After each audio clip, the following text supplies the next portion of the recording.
So, first of all, a very warm welcome to all the parents present, because it really takes an effort to come. If it's an off day for you, or even if it's a working day, taking a short time out and coming here, because we all are here for one reason, and the reason is our children.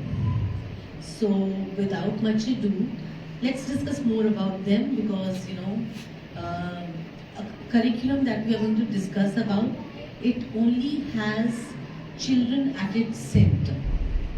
Rest all the activities, be it about teachers, be it about management, be it about parents, be it about Cambridge itself, are secondary, but children form the core of Cambridge, at its heart. So, just to discuss it further, I would like to have a quick interaction with you all. So there are going to be some pictures, images coming onto the screen. I would want you see what you see, and just think of it, what made it happen, and what's going to be its impact, and what has been its impact. So, see, think, and wonder. So these are some snippets. You could see there are some certain before snippets, there are certain after snippets. So any answers, what exactly has made this happen, what impact it has had? Come on, it's quite easy. I think, if we go, just one word answer if you wish to give. Yeah. Basically about innovation and change, how it has happened. Thank you so much. So without diluting it further, she conveyed it rightly, innovation and change. So if you see row wise, let's see, you would see there is a Tonga ride, which is now, after implies currently, or maybe in future. It is a smart car which is whatever AI, GI enabled, and in the second row you will see the industries, the kind of industries used to be there, say 30 years or 40 years back, and the current state run by bots, and obviously even in future we do not know what all would be there. And communication, our favorite, those who are 90s or early 2000 kids, they must have seen these kind of telephones, and now not only the handheld devices, just the chips are developed to do communication, and those chips are getting inserted into the human body. So I'm just talking about the kind of change that has happened, and whether many of us might not have liked it, but we all have to participate. We all have to be part of a generation which is going to stay. So innovation, as correctly put by ma'am, is what something is we are going to talk about. So there is this statistical data, because at the onset only I conveyed that we are going to discuss everything pertaining to children. So by World Economic Forum, you would see the grey area, which is 1090 million jobs, are of an ever evolving labor market, which you are not even aware what it is going to be. 10 years, 12 years, 14 years, when your child passes out of the school or graduation, or post-grad.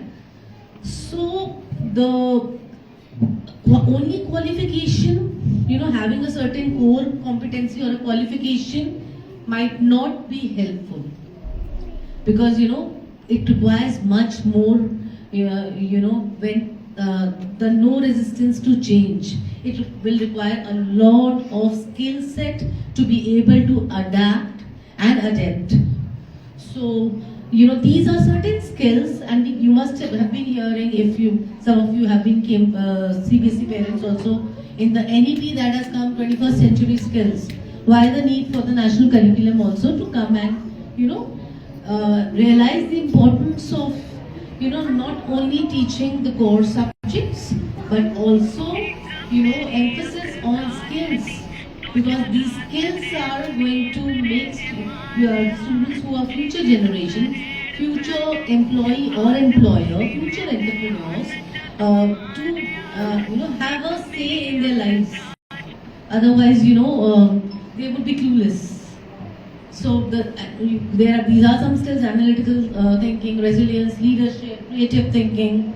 So these are few skills which are written, and many more. Even the skill set will keep evolving, but the basic structure of skill set is what is important, which not only us as parents need to accept, and maybe I know we all are grown-ups now. It becomes difficult to kind of change the way our skills are, but it is never too late for our children, because if we have to develop resilience in them, they should see the example at home. They should see the example at school with teachers or their peers. Alright, so these skill sets are going to be the future.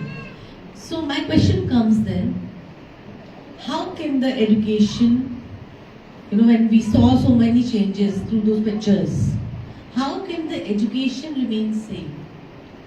And we all have been 20 years back I passed out, and I did see the book cover and everything changes, but content more or less remains the same. So that is which I wanted to emphasize on, why things remain same when everything around us is changing. So this evolution might have led the schools management to take up, at least take a, start a journey where regular evolution is the norm. So why Cambridge? The question ma'am also said, why Cambridge? What all we just discussed, not only for that, please come. What all we just discussed, not only for that, but also a curriculum that is developed by a place which is Cambridge University. Where it is located? Cambridge University answers. UK. Some guesses, can somebody tell me how many years old Cambridge University is? Any figure? More than 100 years, okay? No Google, okay? This is also a skill set we have developed, huh? So 100, 800, so so it is more than 1200 years old when the actual Cambridge University, the inception of the foundation stone was laid down. Why I am bringing it to 14 is that the K-12 curriculum, which is basically assesses the examinations of IGCSE, A-levels and checkpoints at primary and lower secondary, that is 160 years old. But the university is in existence for the past 1200 years. So why these historical numbers I gave? Because something which is so research driven for so many years, it comes with a lot of credibility. We all know that. It is quite a credible place for education at least. And because it is the Cambridge curriculum that runs for schools, that is also very closely backed by the research that happens with Cambridge University's departments. So any change or development that happens in any field of learning, so the change in the curriculum framework also gets adopted. It would not take because it's a standalone university, it does not take that much time for a bill to pass or a sanction from 10 departments to come in. So you would find everything, be it in entrepreneurship, if the startup arena is going through a lot of changes. So the entrepreneurship, there is a course by the way called as entrepreneurship for grade 10 board exams. So they would change the curriculum of grade 10 entrepreneurship, keeping in mind what has been the past 3 years, new terms that are being used or developed, in the business arena. So all those aspects would come in. That goes for all fields, be it computer science, be it English, the core subjects, English, math, sciences and humanities. So that's the credibility of Cambridge. So why Cambridge? Because, it all comes with not only the history that it has, the resources that are developed, the curriculum that has been provided to students through teachers is very well, it is in a very organic manner being asked by the teachers to deliver, and the school put in a lot of effort in getting the teachers trained, because many a times we as the teachers also have to unlearn what the way we were teaching. So you would find a lot of differentiation, a lot of not only content heavy, but a lot of curiosity being developed in students of Cambridge curriculum, because that's how teachers are expected to deliver it. Yeah, textbooks and resources use clear language and designed to meet the need of learners who have home language other than English. So it is, because it's backed by UK, so everything is English, heavy. It's not that. Cambridge is the only curriculum in the world which is very global in its approach, but it has the flexibility to allow the regions or the country to insert the local aspect. Alright, so like we have Hindi very much there for grade 9, 10, 11, 12 board exams. Or even any other regional languages that are acceptable. That goes for all countries. I'm not just talking about India, but in Africa there would be African languages which Cambridge allows to be assessed for. So, being global but yet local at heart. That's what Cambridge promotes. Okay, yeah, we just discussed that Cambridge, everything for Cambridge is about child-centric. So the entire way the curriculum is delivered, the entire way the curriculum is created, first of all designed, then it is the way it is expected to be delivered in the classrooms or outside the classrooms, and the way it is assessed. All are surrounded by the ethos in creating children responsible, confident, reflective, innovative and engaged.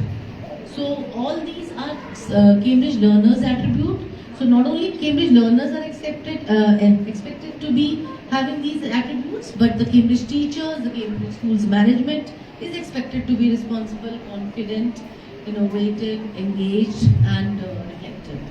So, and you would find it in all the activities the school must be doing. This is the Cambridge pathway. The school is already at the second stage, which is they are early years, age 3 plus. They are now Cambridge primary. They are also having the affiliation for Cambridge lower secondary, which is grade 6, 7, 8. And moving on to Cambridge upper secondary, which is grade 9 and 10. The board name is called as IGCSE. It is famous with the name IGCSE. And let me tell you, IGCSE is world's most popular grade high school board. World's most popular. So be it the US, the New Zealand, the Middle East countries, the Asia Pacific countries, the students in lakhs and lakhs, numbers sit for IGCSE exam because it has a lot of recognition. Even the colleges, when they see that the child is passed out from an IGCSE school, employers also give a lot of credibility for students who have passed out from IGCSE. And it is a very good stepping stone even if you wish to move out to another board. Because trust me, I've taught in, as an educator, I've taught in multi-curriculum schools, and for years we had this case study being run, the research being run, wherein students who were 11, 12 toppers of XYZ boards, some foreign boards as well as some Indian boards, were the toppers who were passed out from IGCSE. So, because the way the curriculum is designed and the expectation of learning from teachers as well as students is, it prepares them for, very deep understanding of the subject. So obviously then they are able to, do better than whichever board they go. Right? So upper secondary and 11th, 12th is A levels they call it, which is equivalent to our AISSCE in national framework terms if I have to speak. It's an integrated program and knowledge, understanding and skills all are embedded. It does not have to be taught as a skill subject separately. The curriculum is designed in a manner where skills have to be applied both by teachers and students, and even as the management, they need to have that skill set to get it implemented. So, just a quick, so three pillars, any curriculum, not only Cambridge, any curriculum, it works on three pillars, strong pillars. They are curriculum, pedagogy, and assessment. And what happens is generally the alignment misses in between.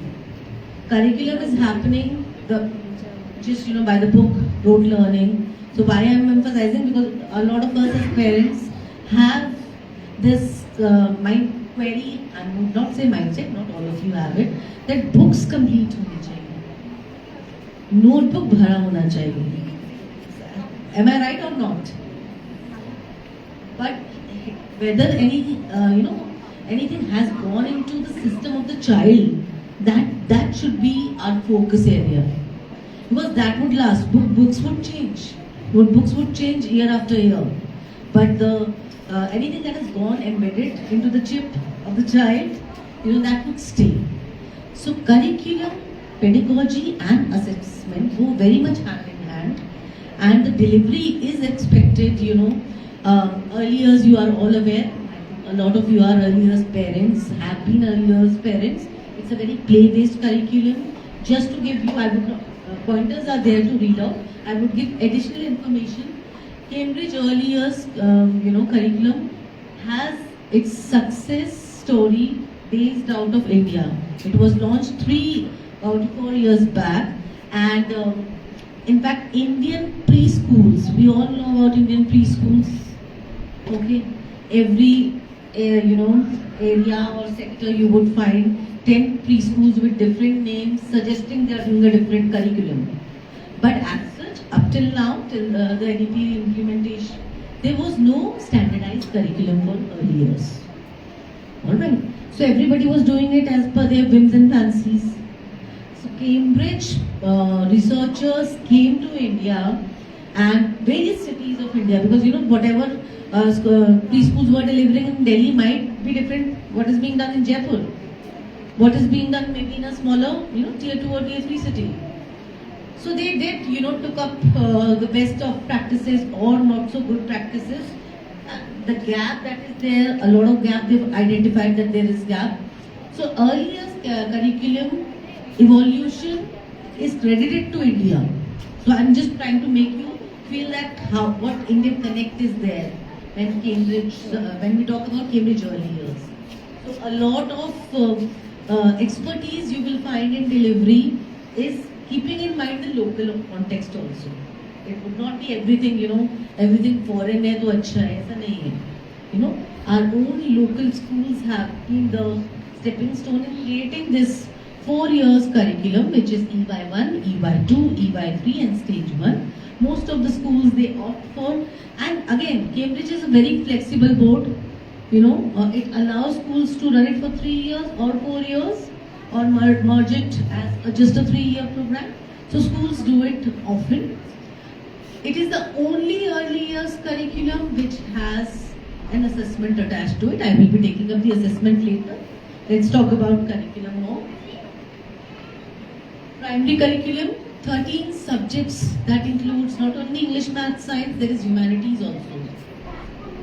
At primary level, we have never ever, all of us being in schools, we have never studied it, maybe under the label of EVS we might call it.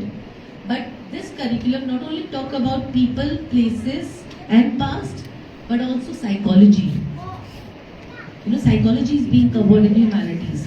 Because trust me, when I became a teacher, then I got to know the meaning of term humanities. Because in our time we used to call it arts. Yeah. So humanity is something which is a field of learning which is around the human beings. Various aspects of human being, people, places, and the geography of it. Right. So 13 subjects all have a very well defined curriculum. Just to add one more aspect to it without taking much of a time, आपका humanities curriculum जो आपके early years का understanding the world, जो early years parents हैं यहाँ पे, the understanding the world curriculum है, It is mapped with that. So even if you are doing a grade 8 humanities, its base is being mapped with the early years. You know, so see, this is what a backing of a research-based university. You know, when they are developing the curriculum. आप maths में जो 12th में पढ़ेंगे, that has been vertically mapped with how you start at early years. All right. So you opt for not studying maths. That's a different thing. But the mapping is very concrete and solid. So this is how the curriculum has been designed.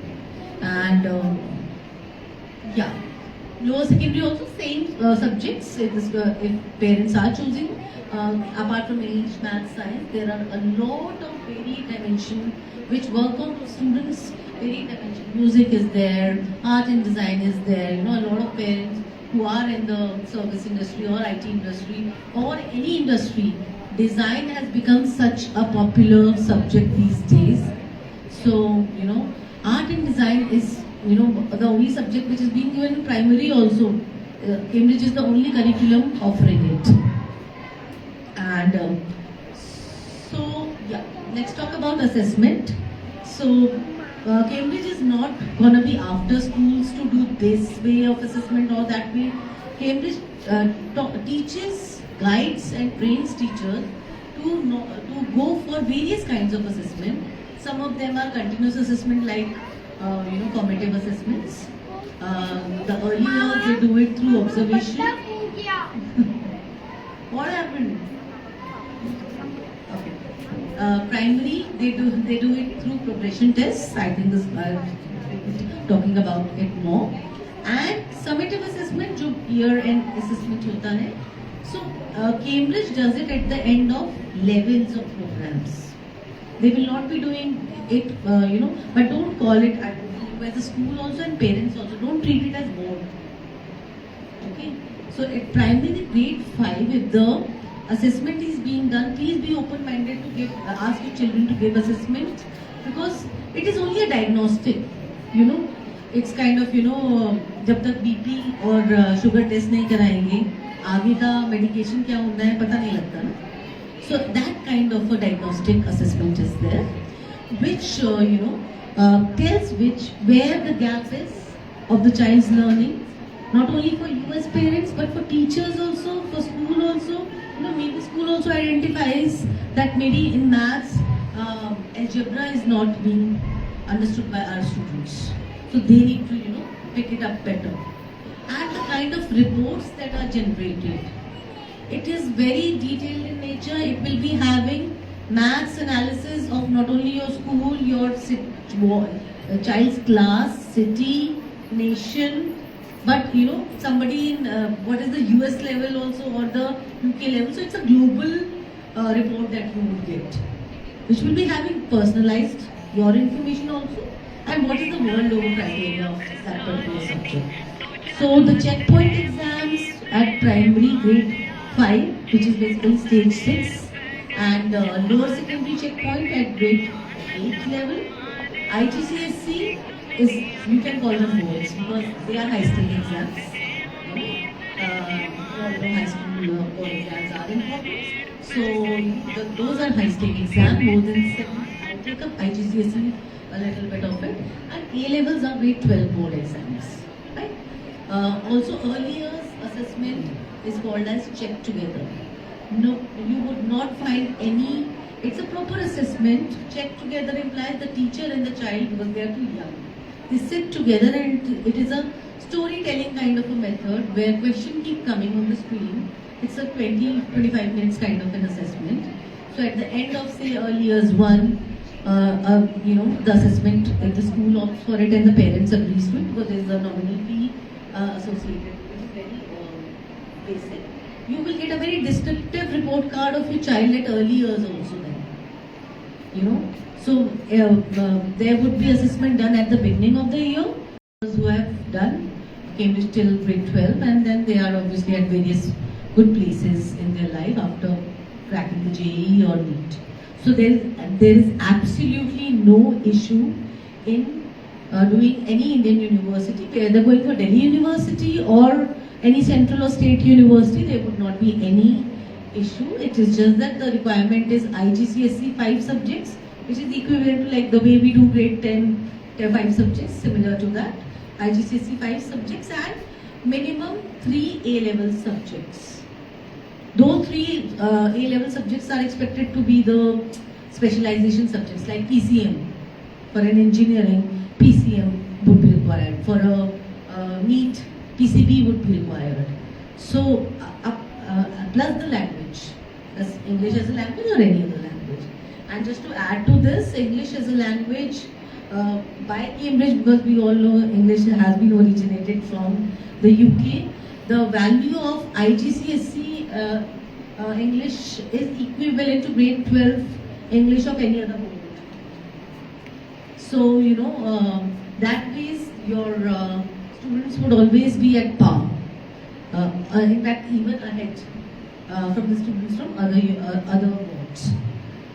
So yeah, there is a lot of, you can just type on Google the recognition search of Cambridge and you'll get a detailed list about foreign university you wish to check, because maybe some of you aspire your children to go and do studies, grad studies or post-grad in foreign university and Indian universities also. I have already conveyed to you there is an association called Association of Indian Universities. In case any university, normally we have never received any issue where the Indian university have not accepted, but if they don't accept, there is a body called as Association of Indian University. So an equivalent certificate they generate, but generally it is for students. For example, somebody has done their 11th and 12th by Cambridge in Dubai, and then they are coming back to study in India, so they might require the equivalent certificate, but students studying in India, such cases are very rare. These are some fact sheet, there are QR codes if you wish to, otherwise you can on Google type fact sheets for parents, and you can, in detail study, become a researcher, become a well-informed parent before taking a decision, because when you are in it, be 100% in it without questioning how the school is doing, how the management is doing, or is Cambridge gonna be okay for not. So take the decision by having check all the data, and the decision should be well informed, and then it should be for a longer haul. So I think so this is a quote I would like to end with. Extraordinary potential exists in all of us. With the right environment, resources, skills and knowledge, ordinary people can produce extraordinary results. And with that, I would like to wish you all the very best with your children's future, with your children's journey at DIS Edge. Thank you so much, and I will be happy to answer if you have questions. Yeah, please.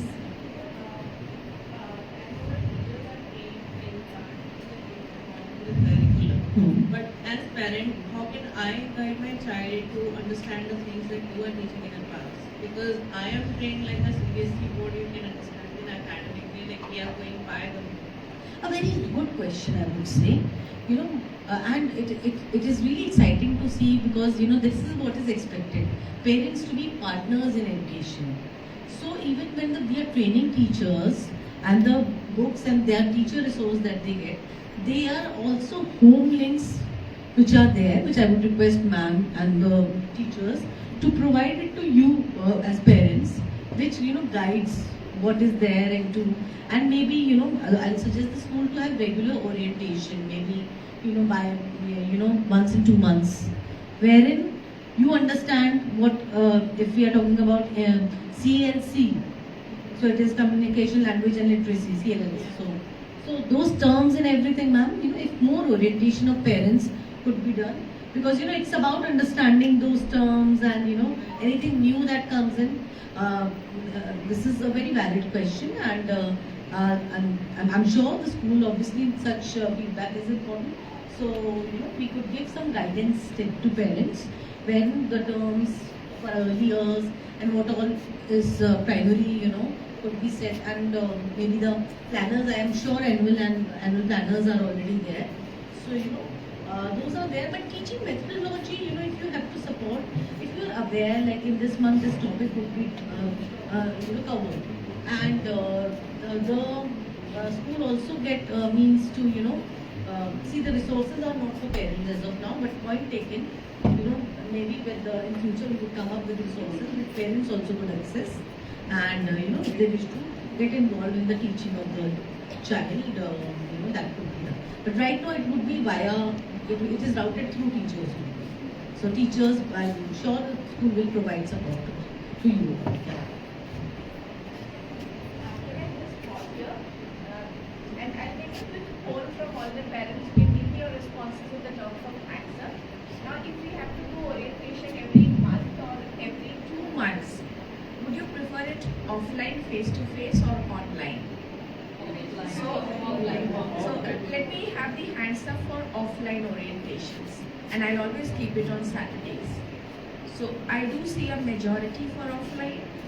Can we have our hands down and let me see the hands up for online so that they can be all right. So the answer is very clear.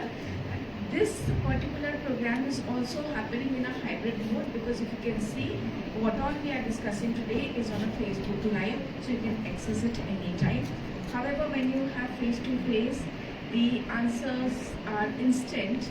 So I would be holding it in a face-to-face mode, and I'll give the option for the parents to access it online. But I prefer good attendance so that we can immediately discuss and resolve the concerns. Thank you. There was a question. I have a question for this junior secondary we are discussing for class, this 11 plus students. Is the program already running in other schools, or it's kind of in initial years? Yeah, it's a quite an old program. Alright. Yeah. Like, can you name few schools which are already having this? In Delhi, in In Dwarka, you can mention if you have. Dwarka, they are the senior most. Okay, that's great.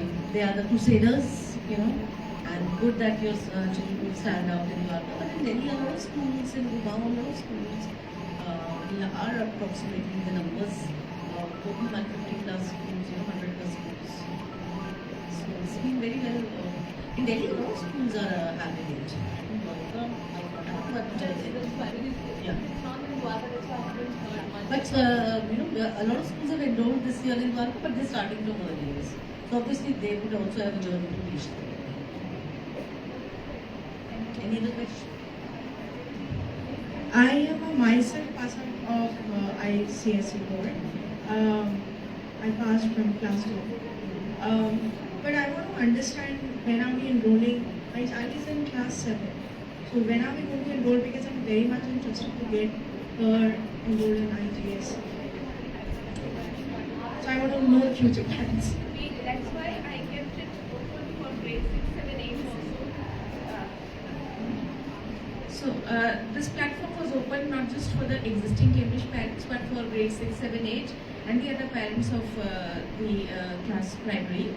So that if we have good number of parents enrolling, because every class calls for certain number of teachers to be put in place against certain number of students. Now grade 5 presently is having around 7-8 students as a class strength. That is my only class which is thin in strength. All the other classes are having fairly good numbers. So, and the concern that those parents face, which have come up to me, is that our child, they are getting a lot through Cambridge, but they are not getting the social connect because their class strength is lesser. So I would be looking forward to a reasonable strength to start any class, and it has to be in continuum, as in I cannot have class 5 running and then 6 missing and then 7 running. So these are few of the concerns as an administrator and from logistic point of view. But I look forward to a possibility in getting my daughter enrolled maybe in class 8, but somehow I manage it 7 maybe. Ma'am, do talk it out amongst yourself and let me know what is the kind of figure I'm getting. I will not mind floating a poll as well. Sure, I think poll will be helpful, and maybe I'll push this up. I will. Thank you. Not very low, but if it is a decent number, we can start. Because yeah, expectation is 10.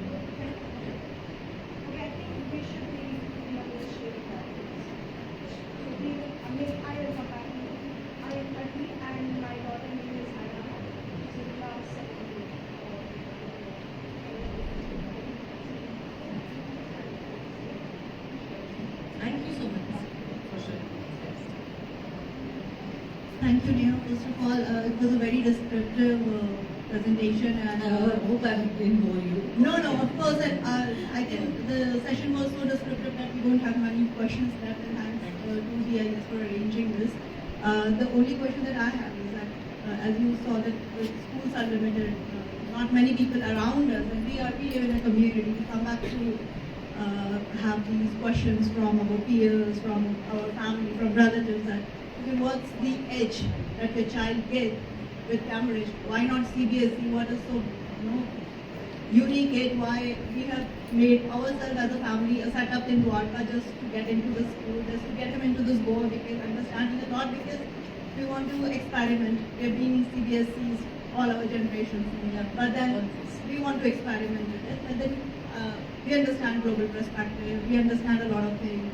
But then they say CBSE is also coming up along the way. So what are the three clear edges that Cambridge person has over CBSE? See, most definitely the skill set enhancement which I discussed, because again I will repeat myself, it is not taught as a skill subject separately.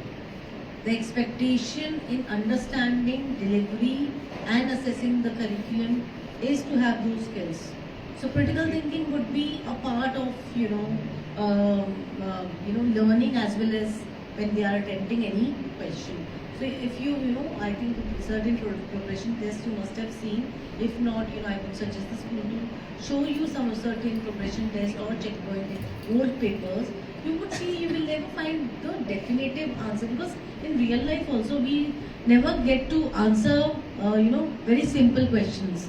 The problems in life come in a very complex manner, which may allow, which expects us to think, and make an informed decision and then write down. So questions in the paper also, because eventually, though I do not fancy the idea of making it very assessment heavy thing, but it kind of inquisitiveness is developed in the child, and the love of learning, coming back to you. They would not come back to teachers many a times for answer. Initially they would, but then they would become the person who gets the answers. So one edge is that skill set that gets developed. B, the global acceptance. All right. I'm not saying going to foreign universities, but eventually anything that happens globally start impacting us globally also, right?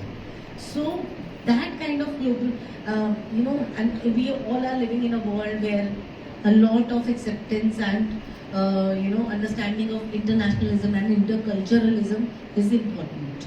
So Cambridge, by its way of teaching, because global perspective as a subject, we might think, a certain thing in Indian context is not okay, but in XYZ country, it is something which is sacred.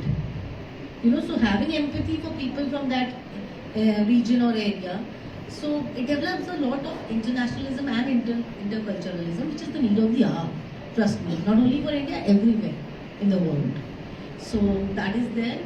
And IGCSE as a board, I would again recommend, even if the child wishes to, though I don't recommend that, wishes to move out to a national curriculum post IGCSE, you will see the child way ahead than the peers in the national group. So it has a lot of, I would like to add on here, ma'am. All my parents have been getting additional Cambridge report at the end of the session, which the child performs at the Cambridge portal. If you have seen that report, there is a comparative area also given, that how does your child compare to rest of the children in the school, and how does your child compare to rest of the children across the globe. That is something unique that the school at an individual level will not be able to do. That is something what the CBSE is not doing, but Cambridge is doing. Because Cambridge has the data of the student performing in, let us say, grade 6 across the globe, which they are happily sharing. Obviously, CBSE also has the data, but that is not being shared for a comparative analysis to all the students. So that is another edge that you get, and my parents get it every year. I give them the final assessment that the children do at the Cambridge portal. You get it as a printout. You've been getting it separately. They get it every year. So there can be a number of ages, but this is what you will be looking for. And thank you so much for asking that question. Thank you so much. Can I add to this point? When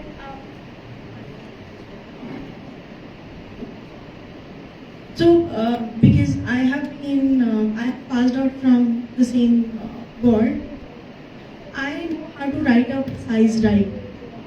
You please the I think in the fast pace, you don't understand how do you, nobody has attention, will give you attention for 10 minutes to talk. But I think if you can give your messaging in quickly 2 minutes, if you give messaging in 2 minutes, I think, it gives the flavor. So if you want to get your child to know how to precisely talk or write, I think that's what Cambridge actually tells you, right? is that good? Yes, very well. Yeah, thank you. Any other question you have?